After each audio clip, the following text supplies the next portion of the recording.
那小子必然尸骨无存呐！是我，我去死吧！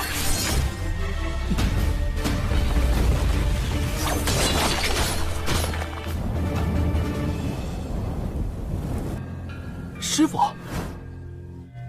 林老头，你跑来我乾元，未免也太不把我放在眼里了吧？我乾元堂的弟子，今天我要将他擒拿，交给新主处置。了不得的大事呢！原来不过是破坏了仙灵之植物，放在此处这么多年了，都没有人。仙灵之。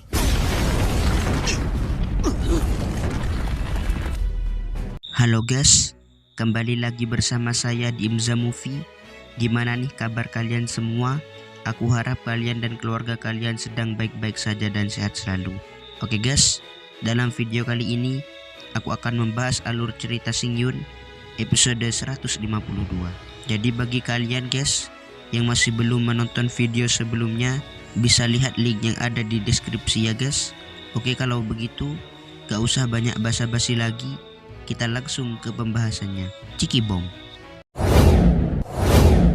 Namun sebelum itu, agar kita nyambung dengan videonya, kami bahas sedikit dulu episode sebelumnya, di mana setelah memecahkan bola inti roh peri, para seniornya hendak memberikan pelajaran kepada Xingyun. Hanya saja, serangan mereka dapat ditahan dengan mudah oleh Xingyun. Oleh karena itu, pemimpin Lin datang. Ia menyerang Xingyun dengan bilah pedangnya, namun masih dapat ditahan oleh Xingyun. Bahkan dengan kekuatan mode Dewa Pangonya, dapat memantalkan semua orang-orang yang ada di sekitarnya. Dan akhirnya kita masuk ke intro. Tepat setelah ledakan yang sangat besar pada episode kemarin, bapak-bapak itu masih bisa berdiri. Hal itu disebabkan karena ranah bapak-bapak tersebut kultivasinya jauh lebih tinggi dari Xingyun. Melihat raut wajah bapak-bapak tersebut sangat emosi, Xingyun menyuruh Lingyu untuk pergi dan menyelamatkan Yun-Er yang sedang pingsan. Perintah dari Xingyun pun bertujuan agar teman-teman Xingyun tidak terlibat dalam konflik ini. Dengan sigap Lingyu menghampiri Yun-Er dan memberinya kekuatan agar bisa pulih seperti semula. Melihat Xingyun yang sedang baik-baik saja, membuat bapak-bapak tersebut sangat marah. Pasalnya, dengan kekuatan yang dilancarkan olehnya, seharusnya orang biasa dapat terbantai. Namun beda halnya dengan Xingyun, ia dapat menahannya, bahkan dapat memukul mundur dirinya. Dengan peristiwa tersebut, sama halnya menginjak-injak harga dirinya yang berstatus ketua di aula Suanjiannya. Meskipun dirinya telah mendapat gelar sebagai petinggi aula, ia dapat dikalahkan oleh murid yang baru naik ke alam peri. Dengan hal itu, ia mengeluarkan energi terkuatnya untuk membawa Xingyun ke alam neraka.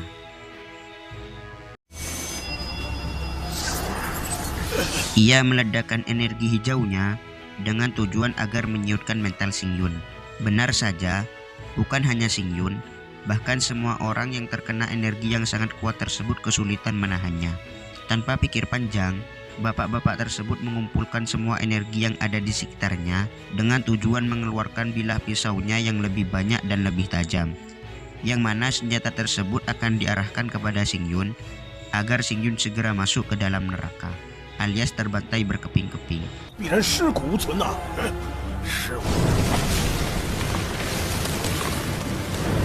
Si botak pun khawatir melihat tuannya itu sangat marah, yang mana ia khawatir takutnya Xingyun mati tanpa meninggalkan jejak sedikit pun.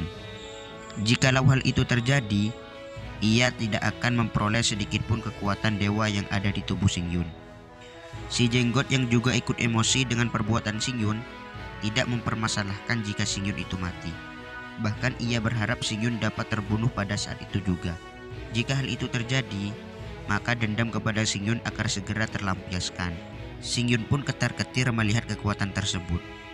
Saat ia pasrah dengan ajalnya, tiba-tiba keajaiban terjadi. Gurunya dengan sigap menahan kekuatan yang sangat dahsyat itu, hingga bilah pedang bapak-bapak tersebut kocar-kacir.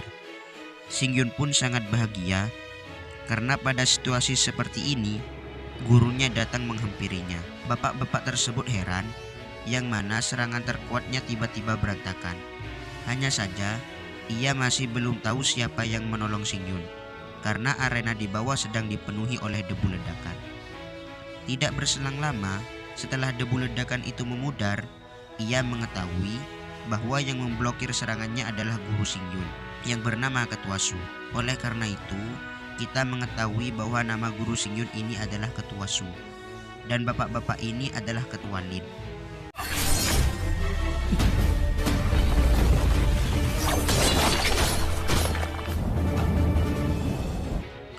Ketua Lin sangat kesal kepada Ketua Su. Oleh karena itu, ia menanyakan kepada Ketua Su mengapa ia menghalangi serangannya.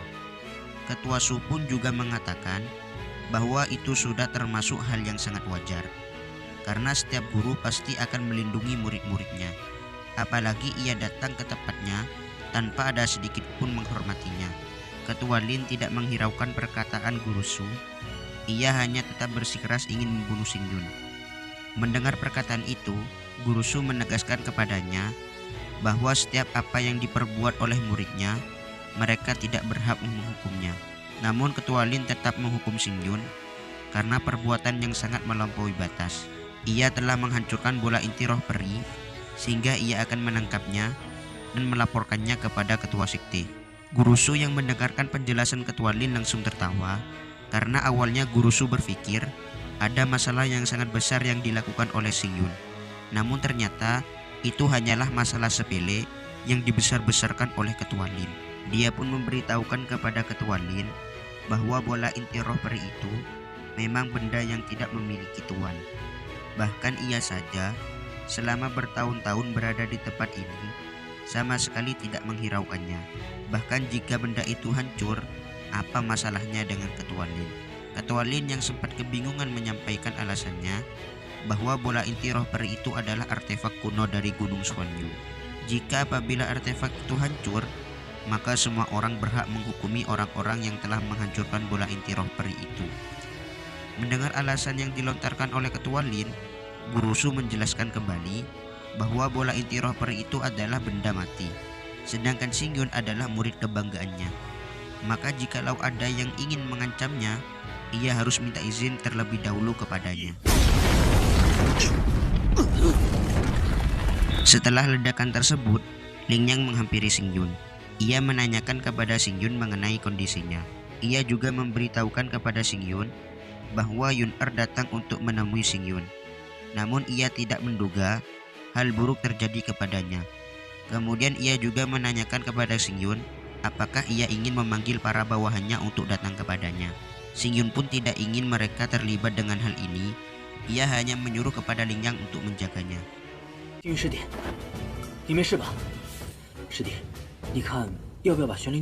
Di sini Ketua Lin sangat begitu kesal karena Guru Su benar-benar menghentikan semua rencananya. Guru Su yang melihatnya tidak peduli dengan amarah Ketua Lin karena ia yakin Ketua Lin tidak mampu mengalahkannya. Ketua Lin kesal mendengar ejekan dari Guru Su. Hanya saja ia mengakui bahwa ranah kultivasinya masih berada di bawah Guru Su. Di sini Ling Yan memberitahu kepada Xingyun, meskipun gurunya ini terlihat sederhana serta mempunyai murid yang sedikit, tapi basis kultivasi yang dimilikinya tepat di bawah penguasa Gua Xuanyu. Sehingga jika Ketua Lin dan Guru Su duel dalam bertarung, itu pasti akan dimenangkan oleh Guru Su. Kembali ke Ketua Lin, ia menanyakan kepada Guru Su, dari peristiwa ini apakah Guru Su benar-benar ingin melakukan permusuhan kepada aula Xuanjiannya? Bahkan apakah Guru Su tidak takut jikalau ia membawa prajurit untuk datang ke tempat ini dalam menghancurkan aula Qian Yuannya? Di sini si botak sangat kesal kepada Guru Su karena pada peristiwa ini tiba-tiba ia muncul dan ia menghentikan kejadian yang hampir membunuh Xingyun. Saking kesalnya, ia ingin ikut campur untuk menghentikan Guru Su. Hanya saja, perbuatan tersebut dihentikan oleh si Jenggot karena bisa jadi jika ia ikut campur, itu hanya membuat diri sendiri terluka. Kemudian si Jenggot mengajak kepada si botak untuk menunggu terlebih dahulu dalam melakukan rencana. Kembali kepada Guru Su, ia kembali mengejek kepada Ketua Lin. yang mana karena ia tidak bisa melawan secara duel, maka jalan satu-satunya ia hendak menyerangnya dengan keroyokan. Namun meskipun ia diancam sedemikian rupa, Gurusu tidak akan takut. Bahkan ia menantang kepada Ketua Lin untuk mengerahkan semua murid-muridnya agar Gurusu tahu seberapa kuat murid-murid Aula Suanjiannya. Di sini Lin Yang memberitahukan kepada Xingyun bahwa gurunya berani melawan Ketua Lin itu disebabkan ranah yang dimiliki gurunya berada di ranah Raja Peri tingkat menengah. Sedangkan Ketua Lin ranahnya hanya berada di Raja Peri tahap awal. Meskipun begitu, jikalau semua murid dari Aula Suanjian menyerang Aula Qianyuan, itu pasti dimenangkan oleh Aula Suanjian. Karena di samping murid-muridnya berada di puncak ranah peri, ditambah lagi jumlah murid-muridnya sebanyak 200 orang. Jika peperangan tersebut terjadi, itu pasti Aula Qianyuannya akan mengalami kerusakan yang parah. 已经是仙王中期的修为，是我们乾元堂不比玄剑堂。玄剑堂光是仙尊巅，我们乾元堂绝对要吃亏。 Kembali ke Ketua Lin, ia sangat marah mendengar ejekan dari Gurusu. Ia berjanji akan mengumpulkan semua murid-muridnya untuk menyerang murid-murid Aula Qianyuannya. Gurusu tetap tidak takut dari ocehan yang dilontarkan oleh Ketua Lin, serta ia rela mati untuk melindungi semua murid-muridnya. Bahkan ia ingin menyeret Ketua Lin untuk mati bersamanya. Ia pun penasaran siapa lagi yang ingin menghentikan perbuatannya. Melihat situasi semakin panas, si Botak dan si Jenggot menghampiri Ketua Lin untuk bergegas kembali pulang. Mereka mengatakan, meskipun sekarang ini keberuntungan tidak datang pada dirinya, bisa jadi suatu saat nanti mereka akan menyesali perbuatannya. Si Jenggot memberi usulan kepada Ketua Lin untuk membicarakan hancurnya bola inti roh peri ini kepada Ketua Sekte. Ketua Lin pun menyetujui pendapat si Jenggot. Hanya saja, sebelum ia beranjak pergi, ia berjanji kepada Xingyun bahwa pada suatu hari nanti ia akan menyelesaikan permasalahan mereka berdua. Serta Ketua Lin juga akan mengingat semua peristiwa yang dialaminya saat ini. Setelah semuanya reda, Gurusu menanyakan kepada kondisi Xingyun. Tapi sayangnya guys, kita tidak bisa melanjutkan alur cerita videonya karena bagian episode ini harus bersambung dulu. Oleh karena itu, kami ucapkan terima kasih kepada kalian semua karena telah mampir ke channel ini sampai tuntas ke ekor-ekornya. Dan juga guys, apabila kalian ingin mengetahui kelanjutan videonya, kalian bisa mensubscribe dan mengaktifkan lonceng notifikasinya. Serta apabila kalian suka dengan channel ini, kalian bisa like dan buang sejauh mungkin ke teman dan kerabat kalian tentang channel ini. Oke guys, sampai jumpa kembali di video selanjutnya. Bye bye.